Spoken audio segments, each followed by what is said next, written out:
Is your church at risk of failing in a revitalization process? Stick around right now for the Church Revitalization Podcast. Hello, and welcome to the Church Revitalization Podcast, brought to you by the Malphurs Group team, where each week we tackle important, actionable topics to help churches thrive. And now, here's your hosts, Scott Ball and AJ Matthew. Welcome to the Church Revitalization Podcast. My name is Scott Ball. I'm joined by my friend and co-host, AJ Matthew. Whoopee! You're excited. I like it. Yeah, we were in Europe working with some churches over there a few weeks ago. And for those of you who are listening to the podcast and don't know, AJ's last name is spelled Mathieu. And it was fun to hear some people say AJ Matthew? Matthew? Yeah. Yeah. They get it. They get it over there. They know what's correct. Yeah. But you're an American, by golly. So it's Matthew. Yeah. And probably with a strong Texas accent, if I'm saying it. So very not French. Yeah. Yeah, exactly. Exactly. So, all right. Today we're talking about the three types of churches that fail in a revitalization process. Cheery topic for you. Yeah, exactly. But, not every church that starts a revitalization process is successful in a revitalization process. That's, I would contend, this is bonus material. This isn't in the points.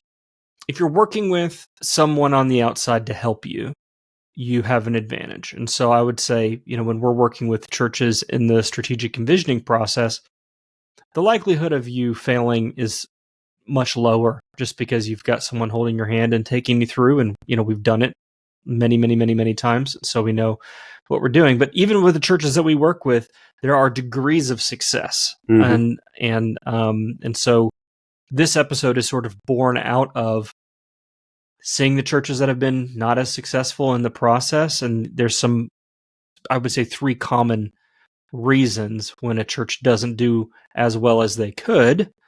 It's usually one of these three things. Yeah.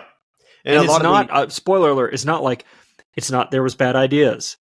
It's not that their plan was no good. It's not like they didn't come up with a creative enough project or, a cool enough mission statement, or that the people in their church are just, wow, they're really dumb. I mean, or they're too old, or they're too small. Those things that you might have in your head, like I'm not equipped enough, or our church isn't big enough, or our church is too old. Those are never the reason. That's true. Yeah. And in fact, by the time you get to the end of this episode, you might realize you can be aware of these on the front end. Yeah. And I guess, and maybe you could come to the decision that we would not succeed because we don't think we can overcome these things. Yeah, that's true. You could say that. However, they are all things that you could know about yourself, proceed, and succeed. Yeah. Well, and I would say, at the risk of sounding clickbaity, and I don't mean to, but I did save the most common reason why churches aren't successful for number 3. And there's 3 things. So, you got to listen to the end to get to the one that's the most common. All right. Before we get started, this episode is brought to you by the Healthy Churches Toolkit. So go to... Yeah, which is us. We own that. Self-sponsored. But we do recommend, because there's just tools, there's training in there that can help your church succeed, whether you're in the middle of revitalization or just doing the day-to-day things in wanting to be a healthy church, wanting to grow your church, wanting to make disciples. So go to healthychurchestoolkit.com. You can get more information there and sign up for a free 7-day all-access experience in the toolkit. Yep, you got it. All right. Let's go with 3 reasons why a church may fail in a revitalization process. The first one, just hold on to your seat, because none of these sound nice. We're not couching any. We're not pulling any punches here. The poorly pastored church may fail in a revitalization process, and we're going to break this down. We're not just going to drop a bomb on you, but First of all, you as pastor, if you are who are listening to this, you've got to be fully engaged. You've got to want it. You've got to want to participate in it. You've got to support it. You've got to champion it. You've got to work hard at it. If any of those are not what you're interested in, you are likely to be a failure point going forward.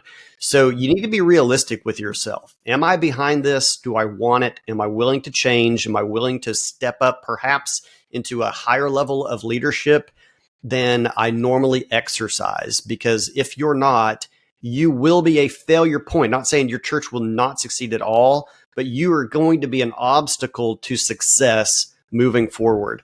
And so we try to be super clear about this on the front end, about how difficult or challenging a revitalization process can be. It's not complicated, but it's not easy.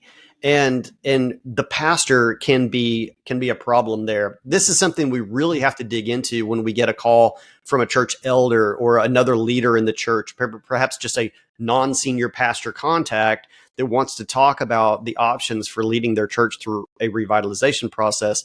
If the senior pastor, unless the senior pastor, has made it known, it's publicly known, he's retiring, he's going to be leaving the church. If he intends to continue to be the senior leader in the church and he is not a part of the conversation on the front end, that is going to come up later. That's going to be an issue. And we've worked this from a lot of different angles, and we know that. But the pastor has got to be a positive champion of the process from the start. Yeah. I mean, I think while I stand by number 3 being the most common reason why churches fail, in a revitalization process, this is maybe the fastest route to sort of a DOA revitalization process. It doesn't. Why I say number 3 is most common, and not this one though, is usually we're contacted by a church and often by the pastor. So the pastor's already on board. It's rare that we are talking with a church where they're trying to win over the pastor. It's not never, but it's more rare.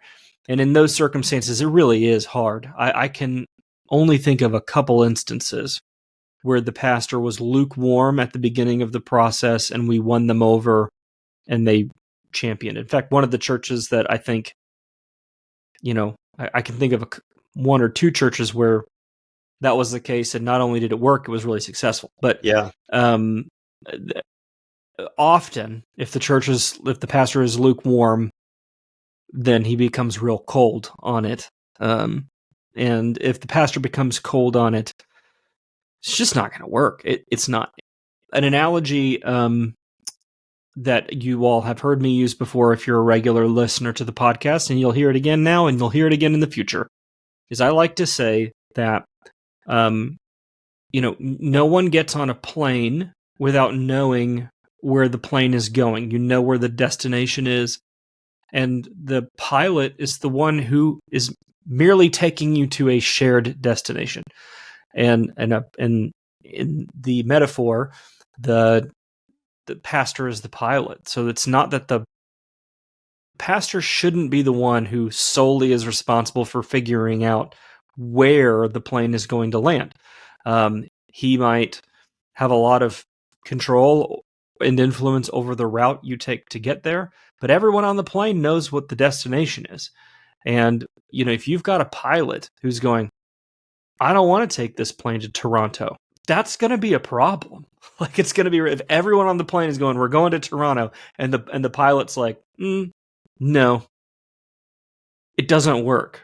And so the pilot has to kind of get with the program, or the pilot has to get off the plane. The other way that the poorly pastored church expresses itself, and I think this is maybe slightly more common, is that the pastor doesn't know how to stand up to objections and pushback. And so he's on board with the process and on board with the decisions, but the second that there's any sort of tension or pushback from people in the congregation, he folds. Yeah. And that's also a recipe for disaster. I don't know if you want to talk about that. Yeah, the conflict averse pastor is often not a good revitalization leader for the reason you just said, Scott, but also, and we've seen this as well, the ambivalent pastor on the front end. Like, it's okay. I'm fine with it. You go ahead. I don't necessarily want to lead it, but go ahead. Other people, you guys can do that. Well, you can't do a church revitalization process without him becoming involved. And again, referring to my previous points, he's going to have to really lead it. And so he probably doesn't want it, but he said, go ahead, you guys can do it, because he's conflict averse, and it's going to come back, and it's going to become an issue at some point, because he's not going to be on board with the changes, and you're going to have to deal with that somehow. And that could go several different ways, but the poorly pastored church is one that fails, and it requires a fully engaged pastor, wants to see positive change happen in the church, and is willing to lead through difficult situations as a part of the implementation of it. I had a situation with wasn't church related. It was something not related to church at all, actually. I'm trying to be non-specific, but there's a person that I had was trying to get their help on something, on an issue, and to my face, and they were a person who could do something about it. And to my face, they were like, yeah, this is a problem. Totally. I get it. Like, every time I talked to this person, he was agreeing with me and saying, yeah, this isn't good. And then when time came for him to make a decision about, in a meeting that he was going to, he totally went the other direction on it.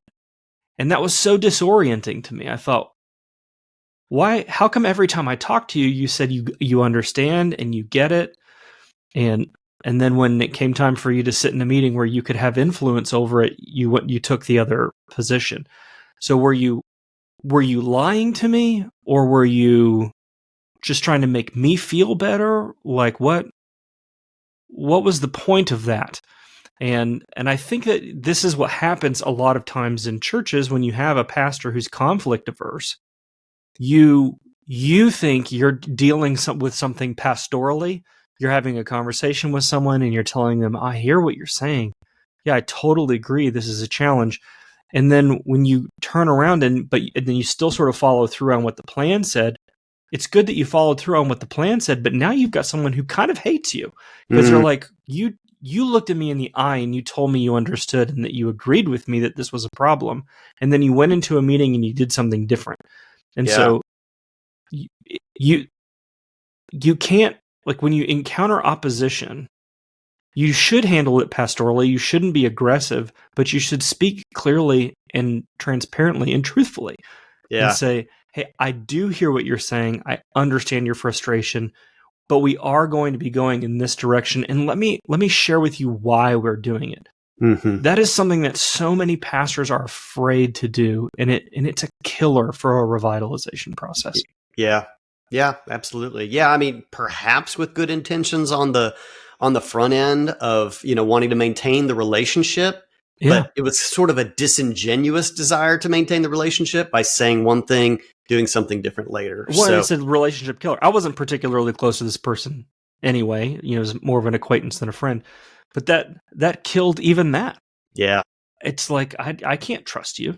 Yeah. All right. Well, let's move into our second point, Scott, and that is the timid church. The timid church could become the failure point in a revitalization process. It's almost sort of the church version of what we just talked about, the poorly pastored church.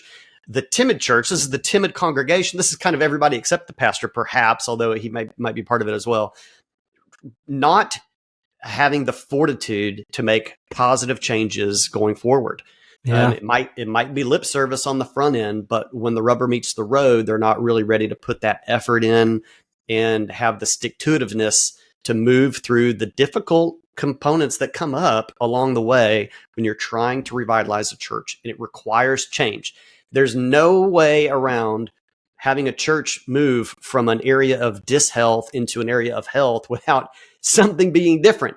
You have to make some kind of changes. You got to make a good plan. You got to start executing on that plan. The pieces all stacking one on the next, and that just requires the church to be or the majority of the church to be positively moving together on that. And so the timid church that backs away from it, think Israelites in the desert. They came up against the barriers of the promised land, the giants in the land. The timidity of the Israelites led them to, spend another 40 years before they reach the promised land. Your church might not have 40 years left in it. You cannot be timid. When you come up against the giants, you've got to be ready to slay them. And that's what church revitalization is.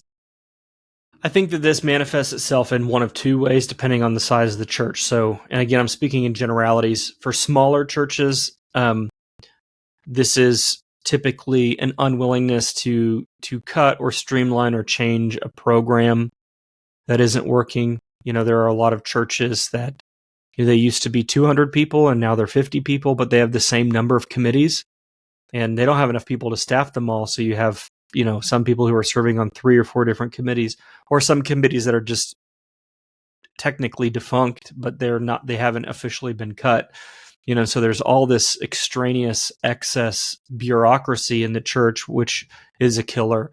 Or you have, ministries have scaled back out of necessity, especially during the pandemic, but the things that stuck around are not the things that are fruitful.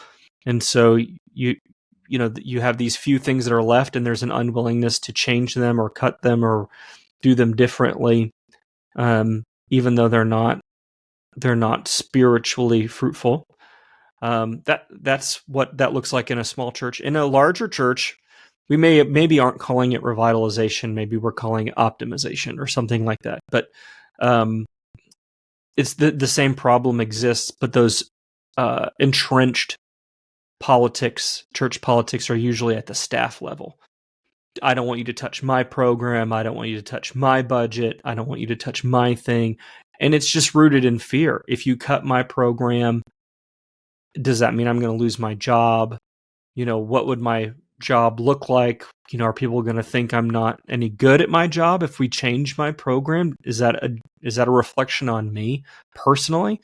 And I get it, but the mission has to be bigger. The strategy has to be bigger than any one person, whether it's a small church and it's a group of people who, are intransigent against change or whatever, or if it's a larger church and you're talking about a staff that's kind of entrenched as well. In any case, you have to get people to think about the bigger picture. Yeah, absolutely. Well, and then our third point, Scott, it's the big one. It's related to our second point. It's more of kind of an all church attitude. And we're calling it the lazy church. So what's the difference between timid and lazy? Well, timidity is, kind of recognizing the obstacles and sort of having an unwillingness to take it, to even start. But the lazy church comes up against even the basics of the work, and they're just not willing to commit to it, put the time into it. They don't even maybe begin with very much momentum. It was all sort of lip service on the front end. We can all suffer through a couple of meetings, and maybe make some plans. But when it comes time to actually do the work, we're just comfortable continuing to do what we've always done. We just don't really want to put in the effort. And unfortunately, this is not uncommon in churches that are attempting revitalization. And I don't think it's necessarily even a particular size. Like the smallest of churches are the most lazy. You can't say that. Mm-hmm. It kind of happens across the board. Yeah, totally. I think so. In the strategic envisioning process that we take churches through, we have a very prescriptive implementation process. We've talked about this quite a bit on the podcast, but we have a way in which we ask you to do things. And churches that follow through and take our instruction are universally successful. There's still varying degrees. And how would you define success? All of that, fine, I understand. But they all see progress towards their goals. That's maybe the simplest way of defining that. Significant progress and real success, and things that they hang their hat on, and they go, wow, I never would have thought a year ago that we would be doing fill in the blank. So, I mean, real progress.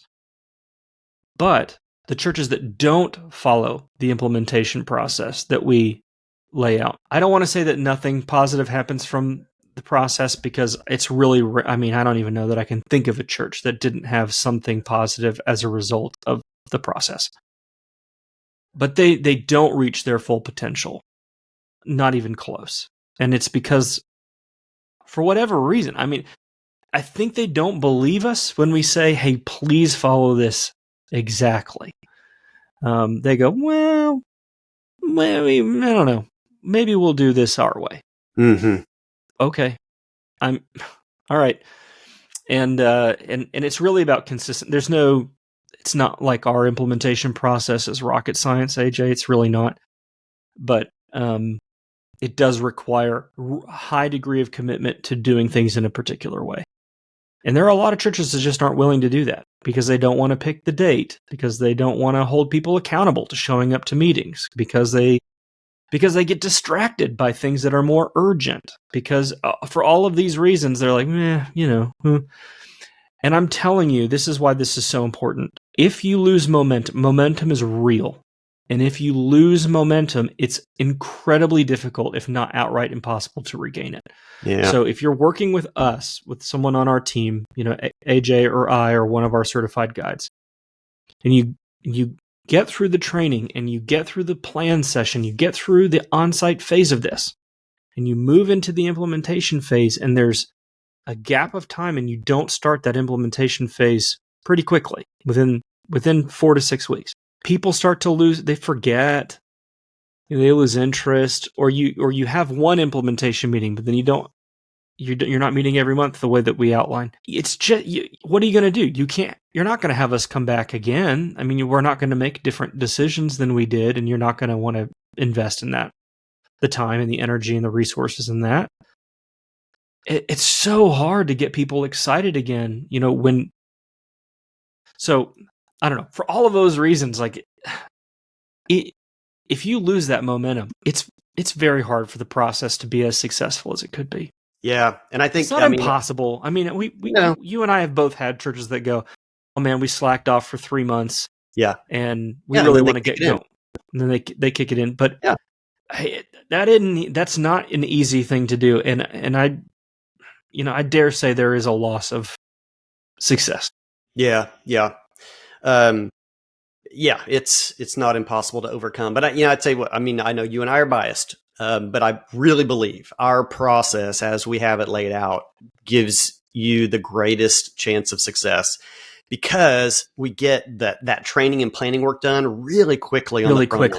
Not spending months and months of meetings and decisions and debates and all this stuff, because that's so feels like something and it truly turns out to be nothing. You can go months and months of discussions and feel like you've accomplished a lot when you haven't started doing anything real in implementation.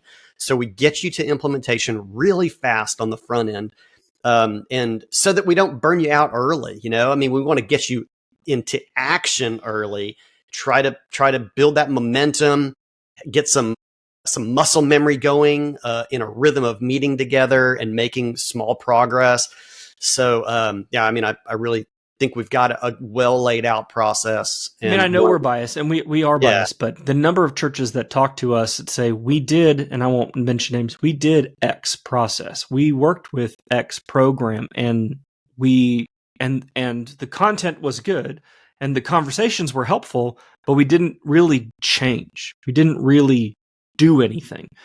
And they'll say, on the back end of our process, this is the first time our church has actually executed.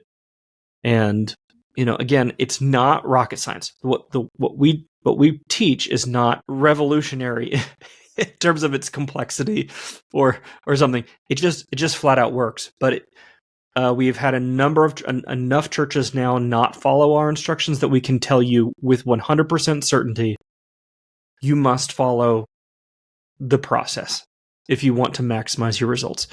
It's just that simple.